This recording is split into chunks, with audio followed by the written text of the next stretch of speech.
शाम को बज चुके हैं 7 और मैं हाजिर हूँ आपके सामने पॉलिटेक्निक का 11 सेशन को लेकर के। और इस सेशन में हम लोग चर्चा करने वाले हैं केमिस्ट्री के एक और खूबसूरत चैप्टर का, जिसका नाम है लैंग्वेज ऑफ केमिस्ट्री। इस चैप्टर के अंतर्गत हम लोग बहुत सारे फार्मूला को समझेंगे और हम लोग समझेंगे कि इस चैप्टर से न्यूमेरिकल कैसे पूछा जाता है। तो जितने भी पॉलिटेक्निक के छात्र हैं जो इस बार 2025 में पॉलिटेक्निक क्लियर करना चाहते हैं, उन सभी से आग्रह है कि आज ही हमारे चैनल से जुड़ जाइए, क्योंकि इस चैनल जो होता है समय रहते आपको सिलेबस को समाप्त करेगा विद प्रैक्टिस सेट। तो चलिए क्लास को शुरू करते हैं। चलिए, तो आज का चैप्टर का नाम है लैंग्वेज ऑफ केमिस्ट्री, यानी कि रसायन की भाषा। ठीक है, तो आइए रसायन की भाषा का हम लोग थ्योरी देखेंगे और इसके नेक्स्ट क्लास में हम लोग इसका एमसीक्यू देखेंगे। तो चलिए क्लास देखिए, सबसे पहले आपको पढ़ना है सिंबल के बारे में। लैंग्वेज ऑफ केमिस्ट्री में सबसे पहले आपको पढ़ना है सिंबल, यानी कि संकेत के बारे में पढ़ना है। संकेत, संकेत क्या होता है समझेंगे। ठीक है, सिंबल, ठीक है। सिंबल का मतलब होता है संकेत। संकेत कहता है किसी किसी किसी तत्व का संक्षिप्त प्रस्तुतिकरण,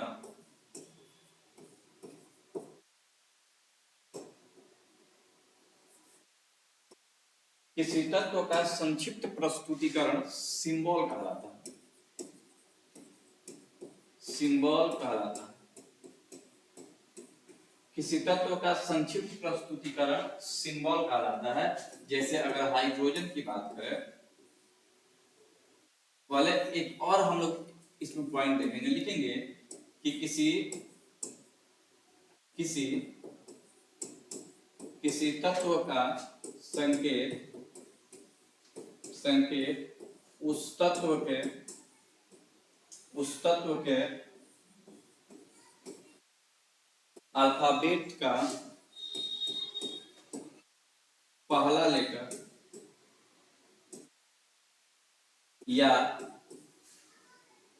या उसके लैटिन नाम से दिया जाता है।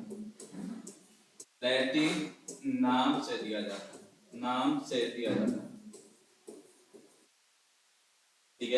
है। साथियों, आपसे बताया जा रहा है कि जब भी किसी तत्व का सिंबल लिखेंगे तो उसका अल्फाबेट लिखेंगे और अल्फाबेट में जो पहले आएगा उसी का पहला लेटर हो जाएगा। या फिर दूसरा तरीका है कि उसका लैटिन नाम लिखते हैं और लैटिन नाम में जो भी पहला लेटर आता है उसको हम लोग लिख देते हैं। जैसे कि आइए एक एग्जांपल देखते हैं। जैसे हाइड्रोजन की बात करें, हाइड्रोजन, तो देखिए हाइड्रोजन जो होता है एच से शुरू होता है, तो हाइड्रोजन का सिंबल हो जाएगा एच। ठीक है, एच हो जाएगा। उसी प्रकार से अगर लैटिन वर्ड की बात करें तो नाइट्रोजन,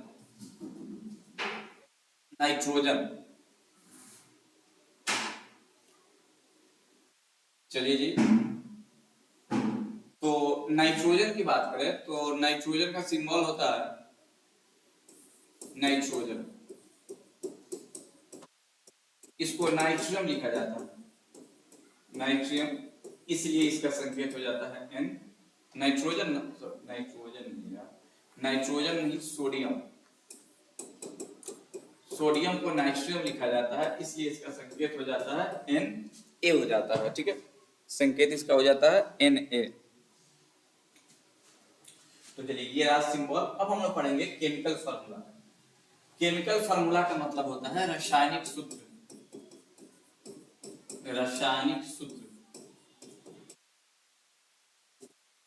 ठीक है, तो अब हम लोग रासायनिक सूत्र का डिफिनेशन देखेंगे। लिखेंगे किसी पदार्थ का रासायनिक सूत्र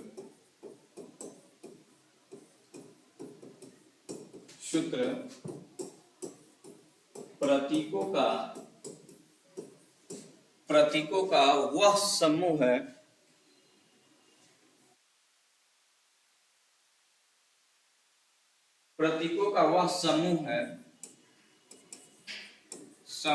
जिसके सहायता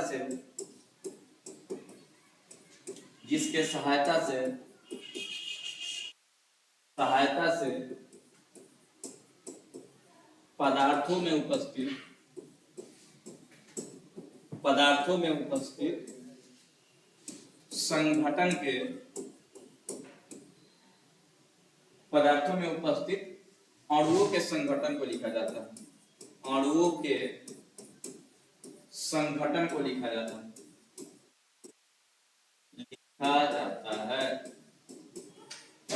ठीक है। रासायनिक सूत्र में क्या होता है कि जब भी रासायनिक सूत्र होता है किसी पदार्थ के जो अणु का संगठन होता है उसी को रिप्रेजेंट करने का तरीका है रासायनिक सूत्र। जैसे कि हम लोग सोडियम क्लोराइड की बात करें, ठीक है, सोडियम क्लोराइड, ठीक है, तो सोडियम क्लोराइड में क्या है, तो एक सोडियम है और एक क्लोराइड है, इसका फॉर्मूला हो जाता है NaCl हो जाता है। ठीक है। अगर जल की बात करें तो जल का फॉर्मूला हो जाता है H2O। ये फॉर्मूला बताता है कि हाइड्रोजन 2 है और ऑक्सीजन 1 है, यानी कि ये अणुओं के संगठन को बताता है। तो चलिए यहाँ पे हम लोग समझे कि केमिकल फॉर्मूला के बारे में। ठीक है। अब अगला टॉपिक देखते हैं। अगला टॉपिक, अब इसके बाद आपको पढ़ना है टाइप ऑफ केमिकल फॉर्मूला। ठीक है। अब इसका टाइप देखेंगे जी। टाइप ऑफ केमिकल फॉर्मूला, रासायनिक सूत्र के प्रकार,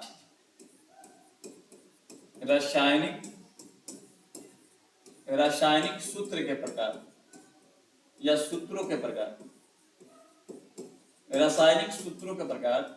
साथियों रासायनिक सूत्र 3 प्रकार के होते हैं। एक होता है मॉलिक्यूलर फार्मूला, यानी कि इसको बोलते हैं अणु सूत्र, अणु सूत्र।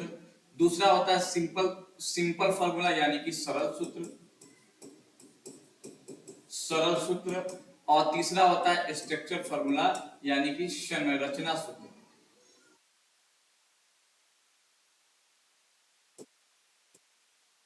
संरचना सूत्र।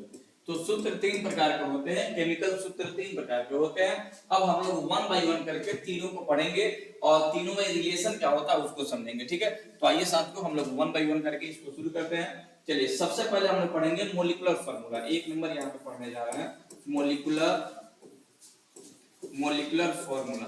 जब फार्मूला देखिए, जब इसका कंसेप्ट क्लियर होगा तो न्यूमेरिकल बनाने में आपको किसी भी प्रकार से दिक्कत नहीं होगी। मॉलिक्यूलर फार्मूला को कहते हैं अणु सूत्र। अणु सूत्र क्या होता है? कहता है वैसा सूत्र जो अणुओं में उपस्थित, वैसा सूत्र जो अणुओं में उपस्थित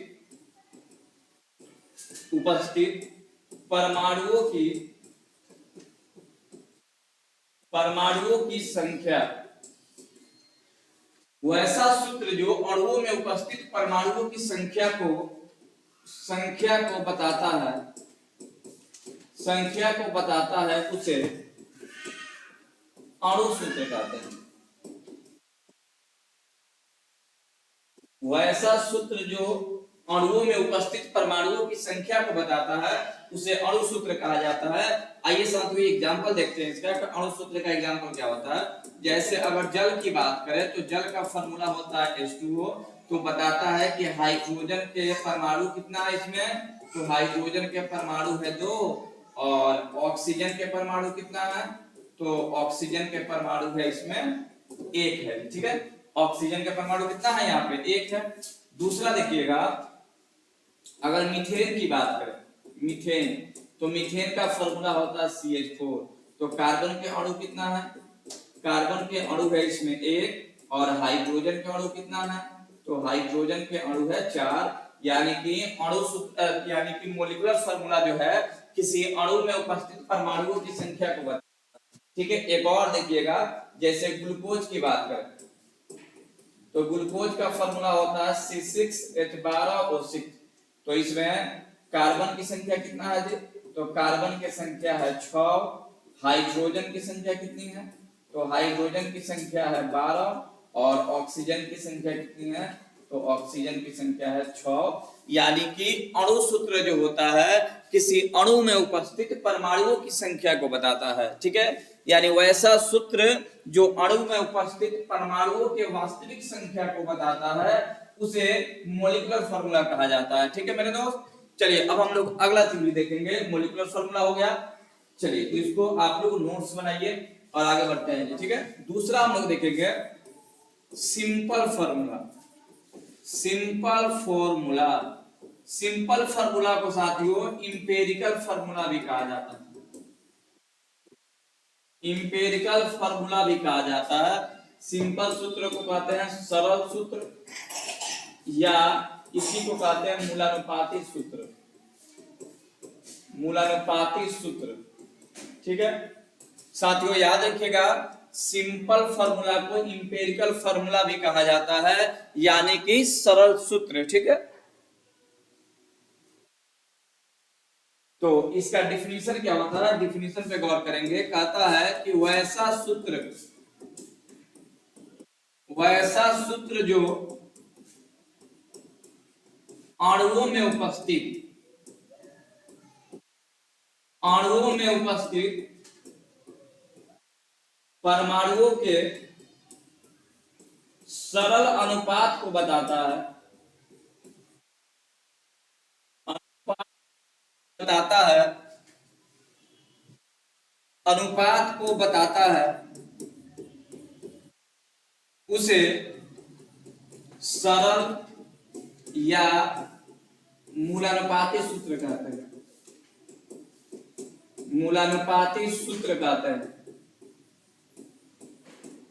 वैसा सूत्र जो अणुओं में उपस्थित परमाणुओं के सरल अनुपात को बताता है उसे मूलानुपाती सूत्र कहते हैं। आइए इसका एग्जांपल समझते हैं। जैसे बेंजीन, बेंजीन का फॉर्मूला होता है C6H6।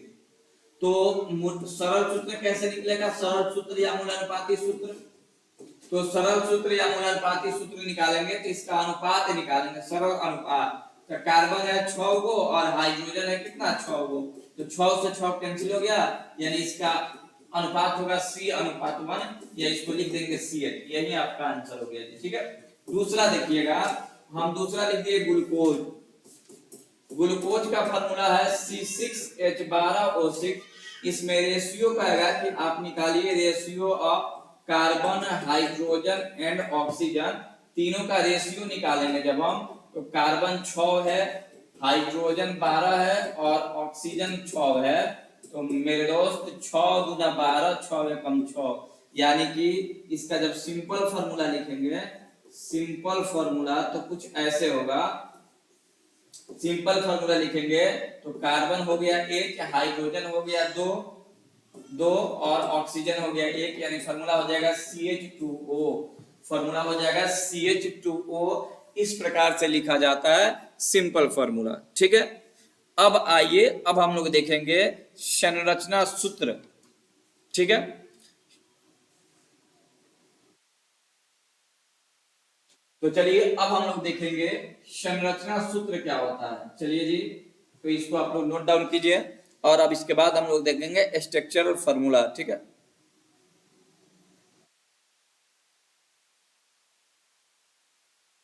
चलिए जी, तो अगला टॉपिक देखेंगे, टॉपिक नंबर C,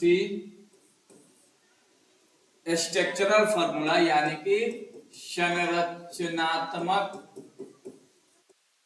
या संरचना सूत्र।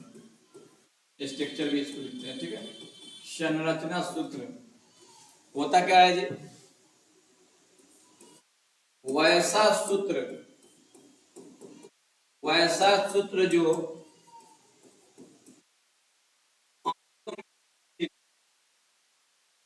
अणुओं में उपस्थित परमाणुओं के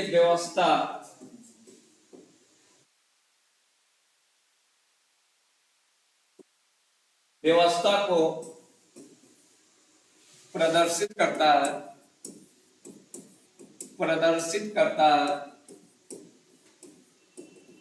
उसे स्ट्रक्चर फॉर्मूला कहते हैं, फॉर्मूला कहते हैं। इस चैप्टर में इसका कोई खास रोल नहीं है, इसलिए इसको ज्यादा डीप हम लोग नहीं पढ़ेंगे। आइए एक दो एग्जांपल इसका देख लेते हैं। जैसे हम बात कर रहे हैं मीथेन, तो मीथेन का फॉर्मूला होता है CH। तो इसमें आपको ये बताया जाएगा कि कार्बन से हाइड्रोजन किस रूप में जुड़ेगा, तो ये जुड़ना ही आपको कहता है स्ट्रक्चर फॉर्मूला। फॉर्मूला, ठीक है। दूसरा देखिएगा, एक एग्जांपल लेते हैं, इथीन। इथीन का फॉर्मूला होता है C2H4। जब इसको हम लोग ऐसे करेंगे, अरेंज करेंगे तो कुछ ऐसे दिखाई देगा जी, ठीक है। तो ये रहा स्ट्रक्चर या स्ट्रक्चरल फॉर्मूला, ठीक है। आगे बढ़ते हैं जी। अब हम लोग क्या करेंगे, एक नया टॉपिक देखेंगे, और यहाँ पे हम लोग नया टॉपिक है रिलेशन बिटवीन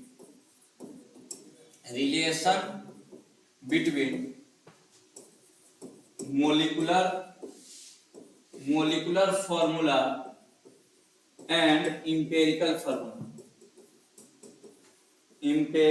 फॉर्मूला। यहाँ पे हम दो चीज देखेंगे, यानी कि अणु सूत्र तथा मूलानुपाती सूत्र में संबंध। अणु सूत्र तथा मूलानुपाती सूत्र में संबंध है, यहाँ पे हम देखेंगे। देखिएगा इन दोनों के बीच संबंध क्या होता है। Relation between molecular formula and empirical formula, यहां से आपका मेन टॉपिक स्टार्ट हो रहा है। यहां से न्यूमेरिकल आपसे पूछा जाएगा जी कि दोनों के बीच रिलेशन क्या होता है साथियों। तो याद रखिएगा, मोलिकुलर फॉर्मूला बराबर होता है, मोलिकुलर फॉर्मूला बराबर होता है इंपेरिकल फॉर्मूला का होल n, ठीक है। ये वाला फॉर्मूला है। अगर आपसे कहा जाए कि आप n निकालो, n एक फैक्टर है जी, तो m का फॉर्मूला होता है, मोलिकुलर फॉर्मूला को अब हम लोग लिखते हैं मोलिकुलर मास बटा इंपेरिकल मास। फॉर्मूला से मास निकाल लेते हैं, और n का फॉर्मूला होता है मोलिकुलर मास बटा इंपेरिकल मास, ठीक है। मोलिकुलर मास बटा इंपेरिकल मास, ये आपका फॉर्मूला होता है जी, ठीक है। इससे आगे चल के आपको क्वेश्चन में हम कराने वाले हैं कि किस प्रकार से क्वेश्चन आपके एग्जाम में पूछेगा साथियों, ठीक है। आगे बढ़ते हैं, और यहाँ पे एक और फॉर्मूला आपको याद रखना है, यहाँ पे लिख देते हैं। अणु भार या अणु द्रव्यमान बराबर होता है 2 गुणे वाष्प घनत्व, ठीक है। यानी कि मोलिकुलर मास बराबर होगा 2 गुणे VD का मतलब होता है वेपर डेंसिटी। तो आप वेपर डेंसिटी अगर निकालना होगा, VD निकालना होगा, तो मोलिकुलर मास बटा 2 हो जाएगा, ठीक है, बटा 2। तो इस प्रकार से ये फॉर्मूला याद रखेंगे। इस फॉर्मूला से न्यूमेरिकल आपके प्रैक्टिस सेट में देखने को मिलेंगे। जब हम इसका एमसीक्यू कराएंगे इस चैप्टर का, तो आपको बहुत सारे क्वेश्चन इस थ्योरी पे देखने को मिलेंगे। तो ये इंपॉर्टेंट है, इसको एकदम याद रखना है। चाहे डिफिनीशन किसी का याद हो या ना हो, कोई दिक्कत नहीं है, लेकिन इसको याद रखना है, इससे न्यूमेरिकल आपसे पूछा जाएगा, ठीक है। चलिए साथियों, टॉपिक को और आगे बढ़ाते हैं जी। को पढ़ना है परसेंटेज कंपोजिशन ऑफ कंपाउंड। इसका हिंदी होगा यौगिक का प्रतिशत संघटन। यौगिक का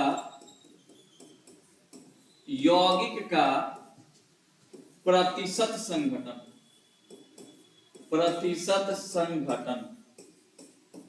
यौगिक का प्रतिशत संघटन, ठीक है। तो अब हम लोग पढ़ने वाले हैं यौगिक का प्रतिशत संघटन, ठीक है। यौगिक का प्रतिशत संघटन पढ़ने वाले हैं। बड़ा ही सिंपल यहां से फॉर्मूला निकल कर आता है। चलिए जी, तो यहां पे आपसे पूछा जाएगा, आपको निकालना होगा परसेंटेज मास ऑफ एलिमेंट।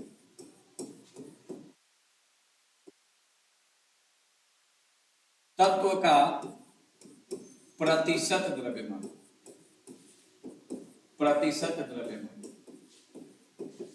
ठीक है। आपको निकालने के लिए न्यूमेरिकल में कहेगा कि तत्व का प्रतिशत द्रव्यमान निकालिए या प्रतिशत मात्रा निकालिए।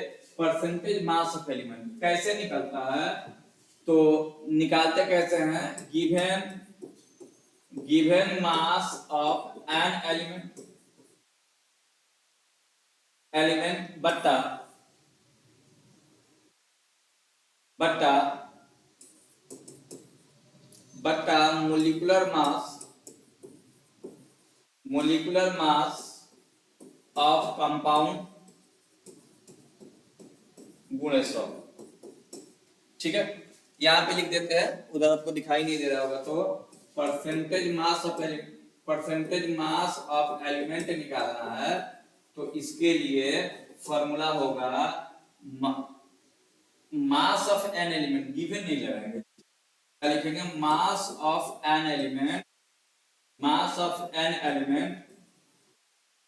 एलिमेंट बट्टा मोलिकुलर मास ऑफ कंपाउंड गुणे 100।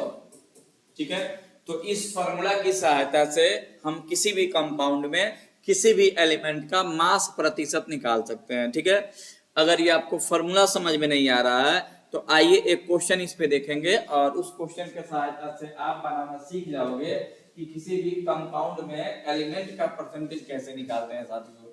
तो चलिए इसका एग्जांपल समझते हैं। क्वेश्चन एक दिया रहेगा, कहेगा जल बोले तो H2O, जल में हाइड्रोजन का प्रतिशत निकाले, हाइड्रोजन का द्रव्यमान प्रतिशत निकाले, क्वेश्चन बड़ा ही शानदार है। क्वेश्चन कह रहा है कि जल में हाइड्रोजन का प्रतिशत निकाले। ठीक है, आपसे कहा जा रहा है कि जल में हाइड्रोजन का प्रतिशत निकाले। तो साथियों इसको निकालने का तरीका क्या होता है, ध्यान दीजिएगा। जल का फॉर्मूला है H2O, तो इसका हम लोग आणविक द्रव्यमान निकाल लेंगे। ठीक है, आणविक द्रव्यमान यानी कि इंग्लिश में कहेंगे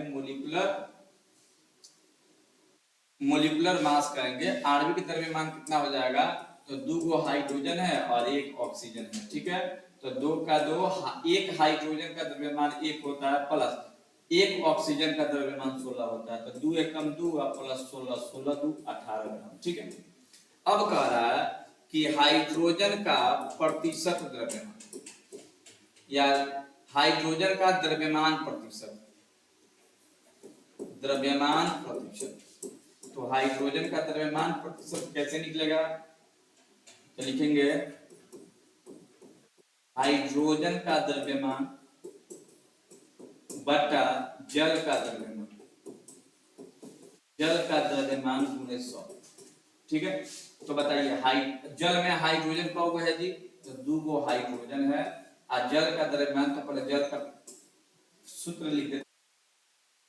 ठीक है, 2 का 2, 1 हाइड्रोजन का द्रव्यमान होता है 1 बटा, ठीक है, और H2O जल का द्रव्यमान होता है 18 गुणे 100, 2 9 18, यानी कि 100 बटा 9 भाग देंगे तो 11 9 99, 11.1/9% होगा।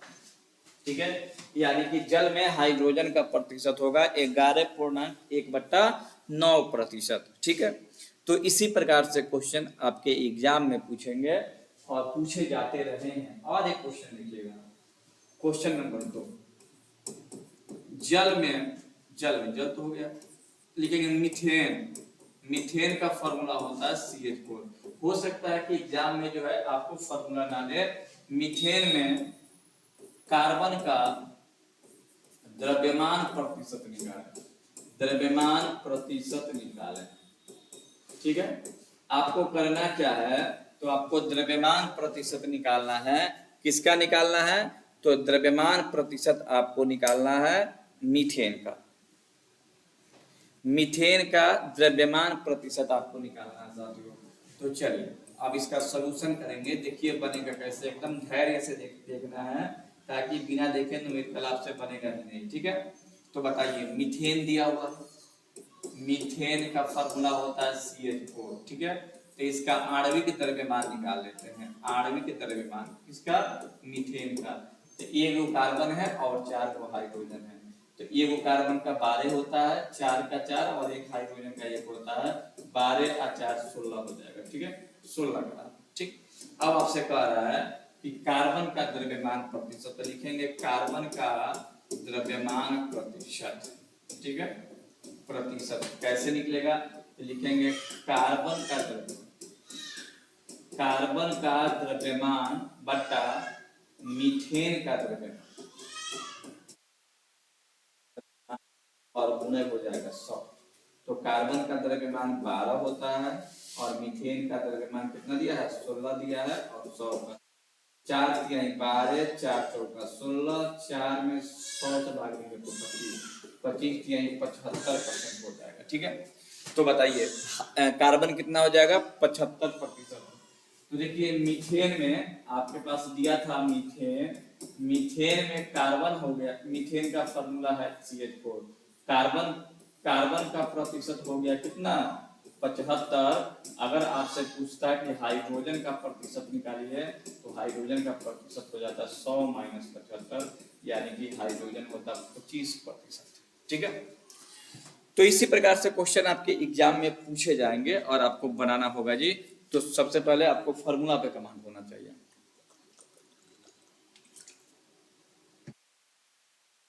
आगे बढ़ते हैं। अब क्या होता है कि कुछ आपको क्रिस्टल का भी जो होता है परसेंटेज निकालना रहता है। जैसे कहेगा CuSO4 इंटू 5H2O में जल का द्रव्यमान प्रतिशत मिला है। तो साथियों इसका परसेंटेज आप खुद निकालेंगे। आइए हम खाली इसका फॉर्म तैयार कर देते हैं। जल का द्रव्यमान प्रतिशत कैसे निकालेंगे? तो जल की संख्या, जल का द्रव्यमान बटा टोटल का द्रव्यमान। ठीक है, और गुणस। ठीक, आपसे ये भी कह सकता है कि चीनी C12H22O11 में हाइड्रोजन का द्रव्यमान प्रतिशत निकालें। तो द्रव्यमान प्रतिशत कैसे निकालेंगे? तो किसका निकालना है? हाइड्रोजन का द्रव्यमान प्रतिशत। ठीक है, तो हाइड्रोजन कितना है? 22 है, 22 हाइड्रोजन बटा टोटल 100। जब आप ऐसे बनाओगे तो आपसे कोई भी क्वेश्चन फंसेगा नहीं। तो चलिए इसको आप लोग कर लेंगे। अब अगला टॉपिक देखते हैं। ठीक है, अगला टॉपिक क्या है, ध्यान दीजिएगा। अगला टॉपिक है determination of empirical and molecular formula. Determination of empirical and molecular formula from percentage composition. ठीक है, इसका हिंदी होगा प्रतिशत संघटन से मूलानुपाती सूत्र तथा अणु सूत्र ज्ञात करना।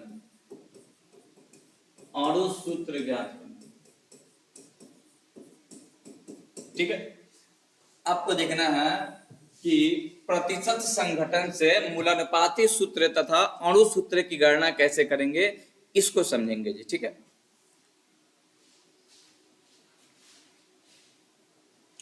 तो चलिए देखिए ये आपका जो टॉपिक है ना एकदम इंपॉर्टेंट है, क्योंकि इस टॉपिक से कई बार क्वेश्चन आपके एग्जाम में मिले हैं। और साथियों आप सभी से आग्रह है कि इस प्रकार के टॉपिक देख करके आप लोग जो होता है एकदम जो है मायूस नहीं हो जाना है और जल्दी इस वीडियो से भाग नहीं जाना है, क्योंकि भागने से कुछ हासिल नहीं होगा। और जब इसको अच्छे से समझ लेंगे ना तो एग्जाम में क्वेश्चन एक भी छूटेगा नहीं।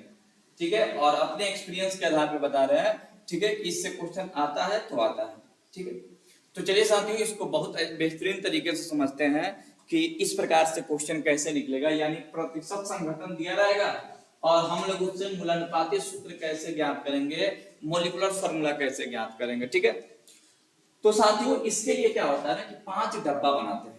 कितना डब्बा बनाएंगे जी इसके लिए हम 5 डब्बा बनाते हैं। तो डब्बा 1, डब्बा 2, डब्बा 3, डब्बा 4 और डब्बा 5। ठीक है, पहला में लिखते हैं एलिमेंट, ठीक है, पहला में लिखते हैं एलिमेंट लिखते हैं, दूसरा एलिमेंट का मतलब तत्व, ठीक है, दूसरा में परसेंटेज लिखते हैं इसका, ठीक है, यानी कि प्रतिशत लिखते हैं, ठीक।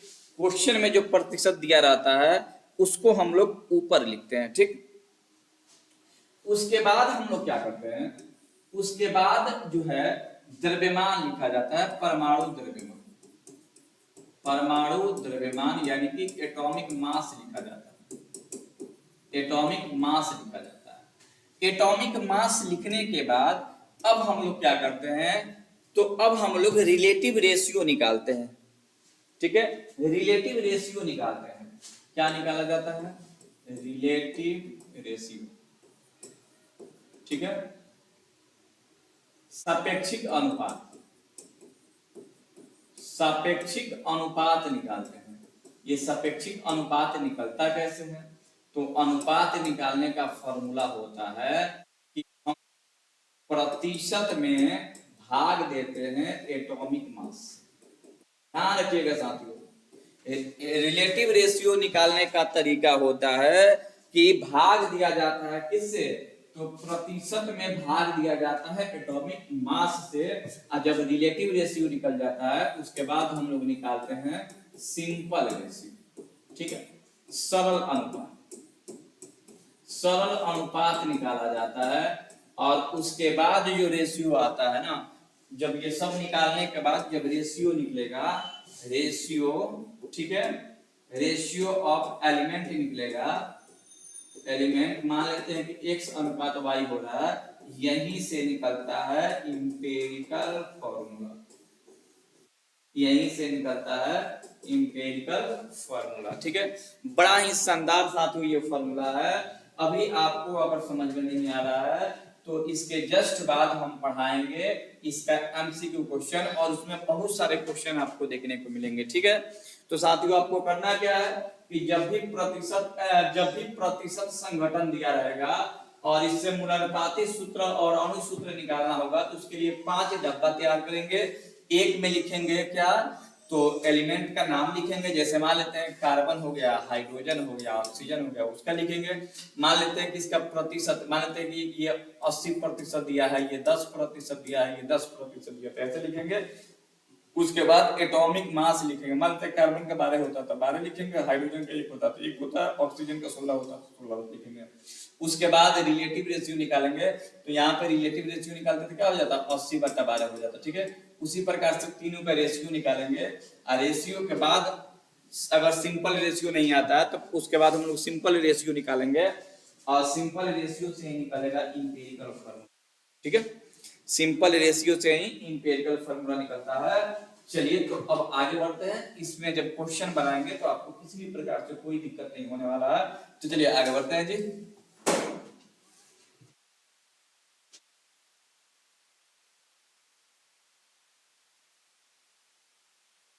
अगला टॉपिक है केमिकल इक्वेशन। अगला टॉपिक है साथियों केमिकल इक्वेशन यानी कि रासायनिक समीकरण।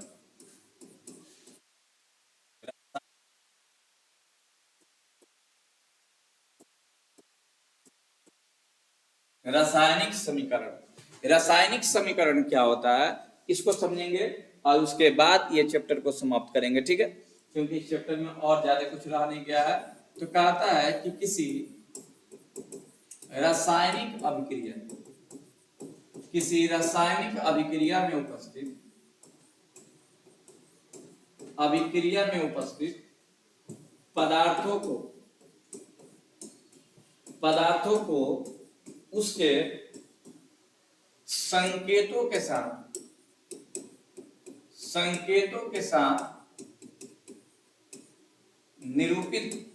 निरूपण करना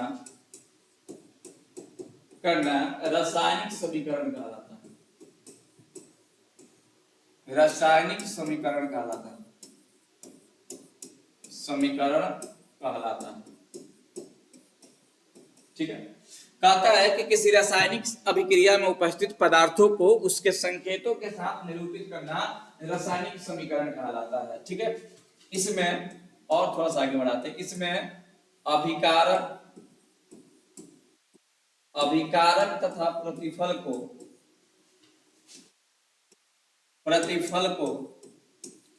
तीर चिन्ह के द्वारा अलग अलग दिखाया जाता है, अलग अलग दिखाया जाता तीर चिन्ह के द्वारा अलग अलग दिखाया जाता है। ठीक है साथियों, आइए एक एग्जांपल देखते हैं और इस एग्जांपल से आपको पूरा समझ में आ जाएगा कि ये इसका भाव क्या है। जैसे देखिएगा, मैग्नीशियम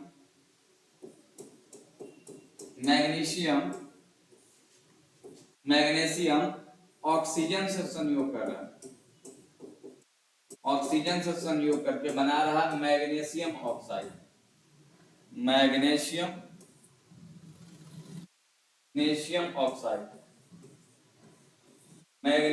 ऑक्साइड बना रहा है। तो इसको संतुलित करना है तो कैसे करेंगे, मैग्नीशियम का Mg, ऑक्सीजन का O2 और ये लिख देंगे MgO। जैसे इसका संकेत लिखेंगे ये हो जाएगा। देखिए जब नाम लिखेंगे तो इसको कहते हैं अभिक्रिया, और जैसे ही संकेत लिख दिए मैग्नीशियम का Mg, ऑक्सीजन का O2 और मैग्नीशियम ऑक्साइड का MgO, तो ये बन गया रासायनिक समीकरण। ठीक है, यहाँ पे मैग्नीशियम ऑक्साइड आ रहा है, ये जलने लग रहा है। याद रखिएगा इसका लॉ जो है श्वेत होता है। ठीक है, श्वेत चमकीला होता है। कभी कभी पूछ लेता है कि बताओ मैग्नीशियम का फीता जलाते हैं तो उसका रंग कैसा होता है, और अधिकतर बच्चे मान लेते हैं नीला, तो नीला नहीं होता, श्वेत होता है। ठीक है, चलिए तो इसके साथ जो होता है रासायनिक समीकरण समाप्त हुआ। अब इसके बाद कोई टॉपिक नहीं है साथियों, तो इसमें जो भी आपको टॉपिक पढ़ाया गया इत्मीनान से आप इसका नोट्स बनाइए, क्योंकि जब इसका हम प्रैक्टिस सेट कराएंगे तो आपको किसी भी प्रकार से कोई दिक्कत नहीं होने वाला है। तो इस वीडियो को गौर से देखिए। इस वीडियो में इतना ही, मिलते हैं नेक्स्ट वीडियो में इसके प्रैक्टिस के साथ। तब तक चलिए।